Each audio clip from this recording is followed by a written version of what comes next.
ಆಸ್ಪತ್ರೆಗಿದ್ದಾಗ ಏಳತ್ತಿಗೆ ಮನೆಗೆ ಬತ್ತೀವ ಅನ್ಸುತ್ತೆ ಕಣಪ್ಪ. ನನಗಂತೂ ಆಸ್ಪತ್ರೆಗೆ ಇರ್ಬೇಕಾದ್ರೆ ಇರಾಕಾಗ್ತಿರ್ಲಿಲ್ಲ. ಎಂದು ಹೋಗಿ ಮನೆಗೆ ಮುಟ್ತೀವಪ್ಪ, ಮನೆಯಾಗ ಎಂದು ಇರ್ತೀವಪ್ಪ, ಮನೆಯಾಗ ಎಂದು ಉಣ್ತೀವೋ, ಮನೆಯಾಗ ಎಂದು ಮನೆ ಕೆಮ್ತೀವೋ ಮಂಗಾಗತ್ತೆ ಕಣಪ್ಪ. ಹೆಂಗ ಒಂಥರ ಮನೆಗೆ ಬಂದರೆ ಸಮಾಧಾನ ಆದಂಗಾತು. ಇರಪ್ಪ ಅಡುಗೆ ಮಾಡ್ತೀನಿ, ಉಂಡು ಹೋಗ್ಮಂತೆ. ಬೇಡ ಯಾಕ, ಇವಾಗ ನಾನು ಅಲ್ಲಿ ಸ್ವಲ್ಪ ಕೆಲಸ ಐತೆ. ಯಾಕಂದರೆ ಅಡಿಕೆ ಕೊಯ್ಯೋರು ಬಂದವ್ರೆ, ಹೋಗ್ಬೇಕು.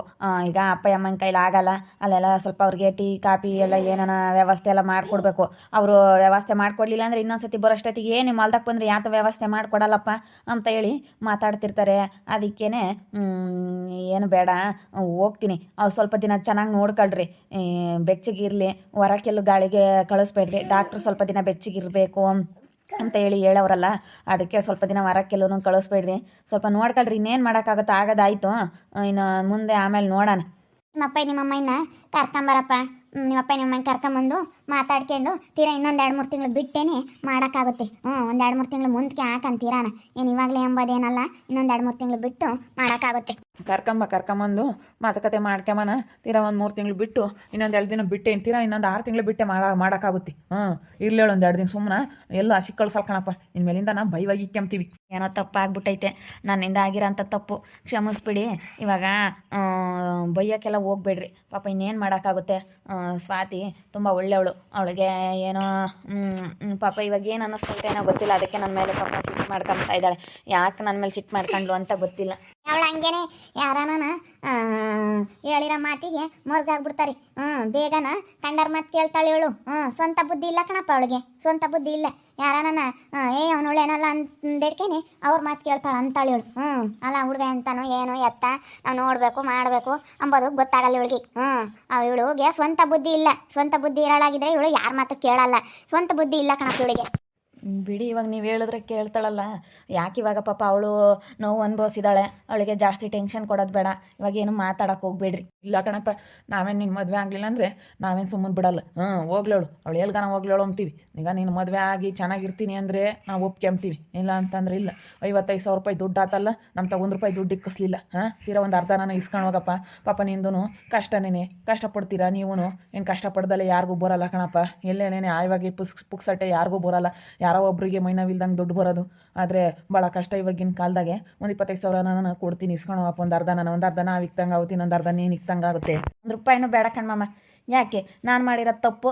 ನಾನು ಇಕ್ಕಿದ್ದೀನಿ, ಸುಮ್ಮನಿರಿ ನೀವೇನು. ಅವೆಲ್ಲ ಏನು ಯೋಚನೆ ಮಾಡಬೇಡ್ರಿ. ಅವಳನ್ನ ಬೈಬೇಡ್ರಿ, ಏನು ಮಾತಾಡಬೇಡ್ರಿ. ಯಾಕಂದರೆ ಅವಳಿಗೂ ಪಾಪ ನೋವು ಅನುಭವಿಸಿದಾಳೆ. ಅದಕ್ಕೆ ನನ್ನ ಮೇಲೆ ಸಿಟ್ಟು ಬಂದೈತೆ. ಈಗ ನಾನು ಮಾಡಿರೋ ತಪ್ಪಿಗೆ ನಾನು ಇವತ್ತು ದುಡ್ಡು ಇಕ್ಕಿದ್ದೀನಿ. ಇವತ್ತು ನನ್ನಿಂದಲೇ ತಪ್ಪಾಗಿದ್ದು. ನಾನು ತಪ್ಪು ಮಾಡಲಿಲ್ಲ ಅಂತಂದರೆ ಅವಳಿಗೆ ಯಾಕೆ ಹಂಗಾಗೋದು? ಏನೋ ಅದು ಸಮಯ ಸಂದರ್ಭ ಅಂತ ಸಮಯಗಳು ಬಂದಾಗ ಈ ರೀತಿ ತಪ್ಪಾಗೋದು ಸಹಜ. ಏನು ಮಾಡೋಕ್ಕಾಗಲ್ಲ. ನಾನು ಹಿಂಗೆ ಮಾಡಬಾರ್ದಾಗಿತ್ತು. ಅವಳಿಗಾದರೂ ಗೊತ್ತಾಗಲಿಲ್ಲ ಅಂತಂದರೆ ನನಗಾದ್ರೂ ಸ್ವಲ್ಪ ಅರಿವು ಅನ್ನೋದು ಇರಬೇಕಾಗಿತ್ತು. ಆದರೆ ಏನು ಮಾಡಲಿ, ಇವಾಗ ನಾನು ಮಾಡಿರೋ ತಪ್ಪಿಗೆ ನಾನು ಇವಾಗ ಅವಳಿಗೆ ತೋರಿಸಿದ್ದೀನಿ. ನಾನು ಅವಳನ್ನ ಮದುವೆನೂ ಆಗ್ತೀನಿ, ಕೈ ಅಂತೂ ಬಿಡಲ್ಲ ಅಂತೇಳಿ ನಾನು ಅದಕ್ಕೆ ಹೇಳ್ತಾ ಇದ್ದೀನಿ. ಚೆನ್ನಾಗಿಲ್ಲ ಹೇಳು. ಹೆಂಗೆ ಹಾಸ್ಪಿಟ್ಲಿಂದ ಡಿಸ್ಚಾರ್ಜ್ ಮಾಡಿಸ್ಕೊಂಡು ಮನೆಗೆ ಬಂದ್ವಲ್ಲ, ಅದೇ ಒಂಥರ ನಿಮ್ದು ಹೆಂಗೋ ಚೆನ್ನಾಗಿ ಆದ್ಲಲ್ಲ ಬೇಗ, ಅದೇ ಒಂಥರ ನೆಮ್ಮದಿ ಇವಾಗ. ಅಪ್ಪ ಅಮ್ಮ ಯಾವಾಗ ಬನ್ರಿ? ಈಗಳಮ್ಮ ಇದೇ ತಾನೇ ಬಂದ್ವಿ ನೋಡಮ್ಮ. ಈಗ ಕಾರ್ ಬುಕ್ ಮಾಡಿದ್ದ, ಕಾರ್ ಬುಕ್ ಮಾಡ್ಕೊಂಡು ಈಗ ಈಗಿನ ಅದ್ರಗಳಿಂದ ಬಂದು ಈಗ ಅವಳನ್ನ ಒಳಗೆ ಬಿಟ್ಟು ಅಲ್ಲಿ ಕುಂಡ್ರಿಸಿ ಕಾಪಿ ಕಾಸ್ಕಿ ಇವ್ನಿಗೊಂದಿಟ್ಟು ಕೊಟ್ಟು ನಾವೊಂದಿಟ್ಟು ಕುಡ್ದು ಈಗಳಮ್ಮ ಚೆನ್ನಾಗಿ ಕೂತ್ಕೊಂಡು ಮಾತಾಡಿ ಹೋಗ್ತೀನಿ ಅಂತ ಅಂದ ಸಿದ್ದು. ಅದಕ್ಕೇ ನಾನು ಮಾತಾಡಿಸ್ತಿದ್ವಿ. ₹1 ದುಡ್ಡು ಇಕ್ಕಿಸ್ಲಿಲ್ಲ ಕಣಮ್ಮ. 55,000 ದುಡ್ಡು ಆಯ್ತು. ಎಲ್ಲ ಡಿಸ್ಚಾರ್ಜ್ ಆಗೋದಕ್ಕೆ 55,000 ದುಡ್ಡು ಪಾಪ ಇವನ ಕೈಯಿಂದಲೇ ಇಕ್ತ. ಹೌದೇನು ಚೆನ್ನಾಗಿದ್ದಾಳೆ ನಮ್ಮ ಅಕ್ಕಯ್ಯ? ಚೆನ್ನಾಗಿದ್ದಾಳಮ್ಮ. ನೀನು ಎಲ್ಲಮ್ಮ ಇದ್ದೆ? ಅಲ್ಲೇ ಇದ್ದೇನು? ನಾನು ಅಲ್ಲೇ ಇದ್ದೆ. ಅವ್ರ ಮನೆಯಾಗೇನೆ ಬೀಗ ನಿಮ್ಮ ತಗೊಂಡಿತ್ತಲ್ಲ, ಅದಕ್ಕೆ ಬಂದು ತಕ್ಕೊಂತೀರ ಅಂತ ಸುಮ್ಮನಾದೆ. ಬೀಗ ಇತ್ತ ನಿಮ್ಮ ಹತ್ರನು? ನಮ್ಮ ತಗೊಂಡಿತ್ತು ನಿಮ್ಮ ಅಪ್ಪ ಇಂತಾಗೆ, ಅದ್ರಾಗೆ ತಗೊಂಡ್ವಿ. ನಿಮ್ಮ ಅಕ್ಕ ಎಲ್ಲ ಇದ್ದಾಳು, ಹೋಗು ಮಾತಾಡ್ಸೋಕೆ ಹೋಗು. ಆಯಿತು. ಮುತ್ತುನು ತುಂಬ ಒಳ್ಳೆಯವಳು. ಅವಳು ಇಂಥದ್ದೆಲ್ಲ ಯಾವುದು ಸವಾಸಕ್ಕೆ ಹೋಗಲ್ಲ. ತುಂಬ ಒಳ್ಳೆ ಹುಡುಗಿ. ಅವಳ ಹತ್ರನೂ ಒಳ್ಳೆ ಮನಸ್ಸೈತೆ.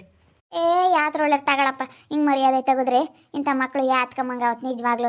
ಅಲ್ಲ ಇವಾಗೇನೋ ಆಯ್ತು ಬಿಡಮ್ಮ, ಆಗ್ತೀನಿ, ಮದುವೆ ಆಗ್ತೀನಿ, ಚೆನ್ನಾಗಿರ್ತೀನಿ ಅಂಬೋದೇನಿಲ್ಲ. ನಿಂತಾಗ ಮದುವೆ ಆಗಲ್ಲ ಅಂತ ಹೇಳವಳೆ. ನಮ್ಗೆ ಅದೇ ಸಿಟ್ಟು, ಅದೇ ಬೇಜಾರು. ಹಿಂಗೆ ಮಾಡಿದ್ನಲ್ಲ ಅಂತ ಅವಳಿಗೆ ಸಿಟ್ಟು ಕಣಕ್ಕ. ನೋಡು, ನಾನು ನೋವು ಅನುಭವಿಸ್ದೆ, ತುಂಬ ನೋವು ಅನುಭವಿಸ್ಬಿಟ್ಲಲ್ಲ, ಅದು ಅವಳಿಗೆ ತುಂಬ ಸಿಟ್ಟು ಬಂದ್ಬಿಟ್ಟೈತಿ. ನೋಡಿ ಹಿಂಗೆ ಮಾಡಿರೋದು ಕಲ್ವೆ, ಇವ್ನು ಒಳ್ಳೆಯವನಲ್ಲ ಹಿಂಗೆ ಮಾಡ್ದ ಅಂತ. ಆದರೆ ಏನು ಮಾಡಲಿ, ಆಗ್ಬಿಡ್ತು ಮಿಸ್ಟೇಕು. ಆದರೂ ನಮಗೆ ಮುಂಚೆಗೆ ನನಗೆ ಗೊತ್ತಾಗ್ಬಿಟ್ಟಿದ್ರೆ ನನಗೆ ಇದೆಲ್ಲ ತೊಂದರೆ ಅನುಭವಿಸೋದೇ ಇರ್ತಿರ್ಲಿಲ್ಲ. ಮದುವೆ ಆಗ್ಬಿಟ್ಟಿದ್ರೆ ಯಾವುದೂ ಇರ್ತಿರ್ಲಿಲ್ಲ. ಇಷ್ಟೊಂದೆಲ್ಲ ನೋವು ಕಷ್ಟ, ಹಾಸ್ಪಿಟ್ಲಿಗೆ ದುಡ್ಡು ಇದೆಲ್ಲ ಅವಶ್ಯಕತೆನೇ ಇರಲಿಲ್ಲ. ಹಿಂಗೂ ಮದುವೆ ಆದಮೇಲೆ ಮಕ್ಕಳಾಗ್ತಾಯಿದ್ವು. ಆದರೂ ಆಗೋದು ಅಷ್ಟೇ, ಇನ್ನೇನು ಮಾಡೋಕ್ಕಾಗ್ತಾ ಇರಲಿಲ್ಲ. ಇವಾಗೇನೋ ಆಗೋದಾಗ್ಬಿಟ್ಟೈತೆ. ಇನ್ನು ಮುಂದೆ ಚೆನ್ನಾಗಿರೋದು ನೋಡಬೇಕು. ಇನ್ನೊಂದು ವಾರ 15 ದಿವಸ ಸ್ವಲ್ಪ ಅವಳಿಗೆ ಕಡಿಮೆ ಆಗಲಿ, ಕೋಪ ಅನ್ನೋದು ಕಡಿಮೆ ಆದರೆ ಇನ್ನೊಂದು ವಾರ 15 ದಿವಸ ಬಿಟ್ಕೊಂಡು ಅಪ್ಪ ಅಮ್ಮನ ಕರ್ಕೊಂಬರ್ತೀನಿ. ಇನ್ನೊಂದು 3 ತಿಂಗಳು 4-5 ತಿಂಗಳು ಬಿಟ್ಟು ತೀರಾ ಮದುವೆ ಆಗೋಕ್ಕಾಗುತ್ತೆ. ಅಪ್ಪ ಆಯ್ತು. ಬರ್ತೀನಕ್ಕ ಮಗ, ಬರ್ತೀನಿ. ಸರಿಯಪ್ಪ ಆಯ್ತು, ಒಳ್ಳೇದು, ಹುಷಾರಾಗಿ ಹೋಗ್ಬಾ. ಸರಿ ಅಕ್ಕ, ಆಯ್ತು. ರೂಪಾಯಿ ದುಡ್ಡು ಇಕ್ಕಿಸ್ಲಿ ನೋಡಪ್ಪ, ಡಿಸ್ಚಾರ್ಜ್ ಆಗೋವರೆಗೂ ಇನ್ನು ಇವತ್ತೊಂದು ದುಡ್ಡು ಮುಗ್ದೈತೆ. ಎಲ್ಲ ನೋಡ್ಕೊಂಡಪ್ಪ, ಕಾಫಿ ತಿಂಡಿ ಊಟ.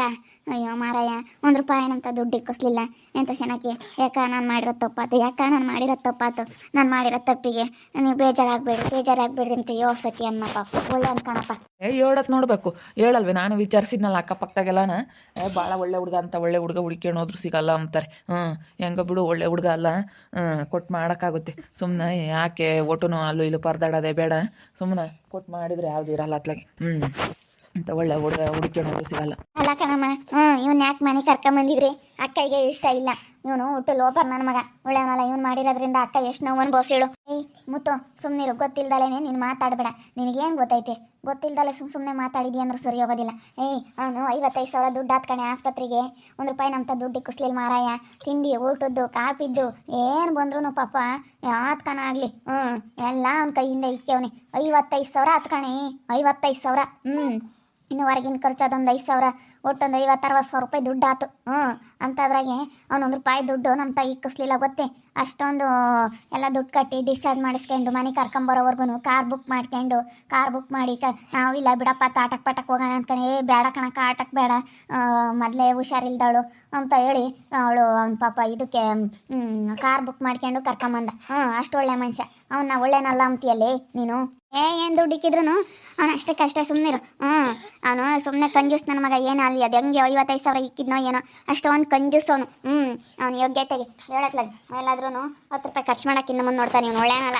ನೀನು ಹಂಗೆ ಮಾತಾಡ್ತೀಯಲ್ಲ, ಗೊತ್ತಾಗಲ್ವಿ ಅಲ್ಲ. ಎಲ್ಲ ₹10 ಉಳಿಸಿರ್ತಾರೆ ಅವರು, ಉಳಿಸೋ ಜಾಗದಾಗ ಉಳಿಸಿರ್ತಾರೆ, ಖರ್ಚು ಮಾಡೋ ಜಾಗದಾಗ ಖರ್ಚು ಮಾಡ್ತಾರೆ. ಅವ್ನು ಹೇಳಿದ್ನಲ್ಲ, ₹10 ಉಳಿಯೋ ಅಂಥ ಸಂದರ್ಭ ಇದ್ದಾಗ ನಾನು ₹10 ಉಳಿಸ್ತೀನಿ, ಖರ್ಚು ಮಾಡ್ಬೇಕಾ 50,000 ಅಲ್ಲ ಲಕ್ಷ ಖರ್ಚು ಮಾಡ್ತೀನಿ ಮಾಮ ಅಂತ ಹೇಳಿದಾನೆ. ಅಂಥವನು ಎಲ್ಲಿ ಖರ್ಚು ಮಾಡ್ಬೇಕಾ ಅಲ್ಲಿ ಖರ್ಚು ಮಾಡ್ತಾರೆ. ಸುಮ್ಮನೆ ಅನಾವಶ್ಯಕವಾಗಿ ಖರ್ಚು ಮಾಡೋಕೆ ಅವ್ರಿಗೆ ಇಷ್ಟ ಆಗಲ್ಲ. ಸುಮ್ಮನೆ ಅನಾವಶ್ಯಕವಾಗಿ ಖರ್ಚು ಮಾಡಿದ್ರೆ ನಮ್ಗೇನು ಬರಂಗೈತೆ ಅಂತಾನೆ. ತುಂಬ ಬುದ್ಧಿವಂತ. ನಿಮ್ಗೇನು ಗೊತ್ತಿಲ್ದಾರೆ ಸುಮ್ಮನೆ ಎಲ್ಲ ₹10 ಖರ್ಚು ಮಾಡಿರ ಹಂಗೆ ಇದು ಮಾಡೋದಲ್ಲ, ಸುಮ್ಮನೆ ಇರೋದು ಕಲಿಬೇಕು. ನೀನು ಏನಿಲ್ಲ ಸುಮ್ಮನೆ ಏನಾನ ಮಾತಾಡಿದ್ರೆ ಸರಿಯಾಗಲ್ಲ ಕಣಮ್ಮ. ನೀವಿಬ್ಬರಳು ಸುಮ್ಮನೆ ಇರೋದು ಕಲ್ಕಳ್ಳಿ. ನಾನು ದೊಡ್ಡಮ್ಮಾರ ಮನೆಯಾಗೆ ಇದ್ದೀನಿ, ನಾನು ಇಪ್ಪಟ್ಟಿಂದ ಅವ್ರ ಮನೆಯಾಗೆ ಇರ್ತೀನಿ. ಅಣ್ಣ ಯಾಕೆ ಕೆಲ್ಸಕ್ಕೆ ಸೇರಿಸ್ತೀನಿ ಅಂತೇಳಿ ಹೇಳವ್ನೆ, ಅದಕ್ಕೆ ನಾನು ಅಲ್ಲೇ ಇರ್ತೀನಿ. ಎಲ್ಲಾನ ತಿರಮ್ಮ ಒಟ್ಟಿನಲ್ಲಿ ಬೈವಾಗಿರ್ಬೇಕು ನನಗೆ ಅಷ್ಟೇ. ಆ ಧನುಷ್ ತುಂಬ ಒಳ್ಳೆಯವ್ರು ನೋಡಿ, ಇವತ್ತು ಎಷ್ಟು ಬೈವಾಗಿದ್ದಾರೆ. ಧನುಷ ನೋಡಪ್ಪ, ಆ ಹುಡುಗಿ ಇವತ್ತು ಎಷ್ಟು ಹೆಸರು ಪಡ್ಕಂತು, ಎಲ್ಲಾರು ತಗ ಒಳ್ಳೆಯವ್ರು ಅನ್ನಿಸ್ಕಂತು. ಹೆಣ್ಮಕ್ಳು ಒಳ್ಳೆಯವ್ರು ಅನ್ನಿಸ್ಕೋಬೇಕು. ಯಾರು ತಗನಾಗ್ಲಿ ಹೆಣ್ಮಕ್ಳು ಒಳ್ಳೆಯವ್ರಪ್ಪ, ಅಪ್ಪ ಅಮ್ಮಗೆ ಗೌರವ ತತ್ತಾರಪ್ಪ, ಒಳ್ಳೆ ಮಕ್ಕಳು ಅಂತ ಅನ್ನಿಸ್ಕೊಂಡ್ರೆ ಸಾಕು. ಸರಿ ಆಯ್ತಮ್ಮ, ಆಯ್ತು ಹೇಳು. ಕಣ ನಮ್ಮ ಮುತ್ತುಗೊಂದಿಟ್ಟು ಅಕ್ಕನ ಮತ್ತೆ ಕೇಳೋದು ಜಾಸ್ತಿ. ನೋಡಪ್ಪ ದುಡ್ಡು ಪಾಪ ಹೆಂಗೆ ಇಕ್ತ. ಇನ್ನೊಬ್ರಾಗಿದ್ರೆ ಎಷ್ಟು ಇದನ್ನು ಮಾತಾಡೋರು. ಒಳ್ಳೆ ಹುಡುಗ ಹೇಳಪ್ಪ, ಹೇಳಕ್ಕೆ ನೋಡಬೇಕು. ನಮ್ಮ ಇವ್ರೂ ಹೇಳಿರಲ್ಲ, ನಮ್ಮ ದಡಪ್ಪನ ಮಗಳು ಅವರು ಹಂಗೆ ತುಂಬ ಒಳ್ಳೆ ರೂಪದ ಮಕ್ಕ, ತುಂಬ ಒಳ್ಳೆ ಹುಡುಗ ಅಂತ ಒಳ್ಳೆ ಹುಡುಗ ಹುಡುಕೇನಾದ್ರೂ ಸಿಗಲ್ಲ. ಎಷ್ಟು ಬುದ್ಧಿವಂತಿಕೆಯಿಂದ ಹೊಲ್ದಾಗೆ ಬದುಕು ಮಾಡೋದಾಗಲಿ, ಬೇರೆ ಕೆಲ್ಸಕ್ಕೆ ಹೋಗ್ತಾನಂತೆ, ಕೆಲ್ಸಕ್ಕೆ ಹೋಗೋದಾಗಲಿ, ಅಡಿಕೆ ವ್ಯಾಪಾರ ಮಾಡ್ತಾನಂತೆ. ಅಡಿಕೆ ವ್ಯಾಪಾರ ಮಾಡ್ಕೊಂಡು ಅದೇ ಅಡಿಕೆ ಕೊಯ್ಸೋಕೆ ಕೆಲಸ ಅಂತೆ. ಅಡಿಕೆ ವ್ಯಾಪಾರ ಮಾಡ್ತಾನಂತೆ, ಚೆನ್ನಾಗಿ ಬಂದೈತಂತೆ. ಅಡಿಕೆ ವ್ಯಾಪಾರ, ಇವ್ರದ್ದು ತೋಟ ಐತಂತೆ, ಮನೆ ಐತಂತ. ನೋಡಪ್ಪ ಇದಕ್ಕಿನ್ನ ಏನು ಬೇಕಪ್ಪ. ಗಾನವಾಗಿರ್ಬೋದು, ಅಡಿಕೆ ವ್ಯಾಪಾರ ಮಾಡ್ತಾರೆ ಅಂದರೆ. ಅದರಲ್ಲ ವೀಕ್ಷಕರೇ, ನಿಜವಾಗ್ಲೂ ಇವಾಗ ಸಿದ್ದು ತುಂಬ ಒಳ್ಳೆ ಹುಡುಗ. ಬಂದಾಗಿಂದನೂ ಹಾಸ್ಪಿಟ್ಲ್ ಖರ್ಚಾಗಿರ್ಬೋದು, ಏನೇನು ಖರ್ಚು, ಊಟದ್ದು, ಕಾಫಿದು, ಟೀದು, ಅವ್ನು ಬಂದಾಗಿಂದ ನಮ್ಮ ಹತ್ರ ₹1 ದುಡ್ಡು ಇಕ್ಸಿಲ್ಲ. 55,000 60,000 ರೂಪಾಯಿ ಹಾಸ್ಪಿಟ್ಲಿಗೆ ದುಡ್ಡು ಆಯಿತು, ಎಲ್ಲ ಅವನೇ ಇಕ್ತಾ. ₹1 ನಮ್ಮ ಹತ್ರ ಇಕ್ಕಿಸ್ಲಿಲ್ಲ. ನಾನು ಮಾಡಿರೋ ತಪ್ಪಿಗೆ ನಾನು ನೋಡ್ಕೊತೀನಿ ಅಂತ ಪಾಪ ಅವನೇ ಇವತ್ತು ಒಪ್ಕೊಂಡು ಈ ರೀತಿ ಇಕ್ಬಿಟ್ಟ. ಅದಕ್ಕೆ ನಮಗೂ ಭಾಳ ಖುಷಿ ಆಯಿತು. ಇಂಥವ್ರು ಯಾರು ಸಿಗ್ತಾರೆ, ತುಂಬ ಒಳ್ಳೆ ಹುಡುಗ ಅಂತ ಹೇಳಿ ಡಿಸ್ಚಾರ್ಜ್ ಮಾಡಿಸ್ಕೊಂಡು ಇವತ್ತು ಮನೆಗೆ ಬಂದ್ವಿ. ನೋವೆಲ್ಲ ಕಡಿಮೆ ಆಗೈತೆ, ಚೆನ್ನಾಗಿದ್ದಾಳೆ ಇವಾಗ ಸ್ವಾತಿ. ಕಾರ್ ಬುಕ್ ಮಾಡಿಕೊಂಡು ಡಿಸ್ಚಾರ್ಜ್ ಮಾಡಿಸ್ಕೊಂಡು ಹಾಸ್ಪಿಟ್ಲಿಂದ ಮನೆಗೆ ಬಂದಿದ್ದೀವಿ. ನೋಡ್ತಾ ಇರಿ, ಏನೇನಾಗ್ಬೋದಂತ ಮುಂದಿನ ಭಾಗದಲ್ಲಿ ನೋಡ್ತಾ ಇರಿ. ಹಾಗೆ ವಿಡಿಯೋ ಬಗ್ಗೆ ನಿಮ್ಮ ಅಭಿಪ್ರಾಯನ ಕಮೆಂಟ್ ಮಾಡಿರಿ. ಹಾಗೆ ವಿಡಿಯೋ ಎಷ್ಟಾಗಿದ್ದರೆ ಲೈಕ್ ಮಾಡಿ, ಶೇರ್ ಮಾಡಿ. ಇನ್ನೂ ಯಾರ್ಯಾರು ನಮ್ಮ ಚಾನಲ್ ಸಬ್ಸ್ಕ್ರೈಬ್ ಮಾಡ್ಕೊಂಡಿಲ್ಲ ತಪ್ಪದೆ ಕೂಡಲೇ ಸಬ್ಸ್ಕ್ರೈಬ್ ಮಾಡ್ಕೊಳ್ಳಿ. ಓಕೆ ವೀಕ್ಷಕರೇ, ಧನ್ಯವಾದಗಳು.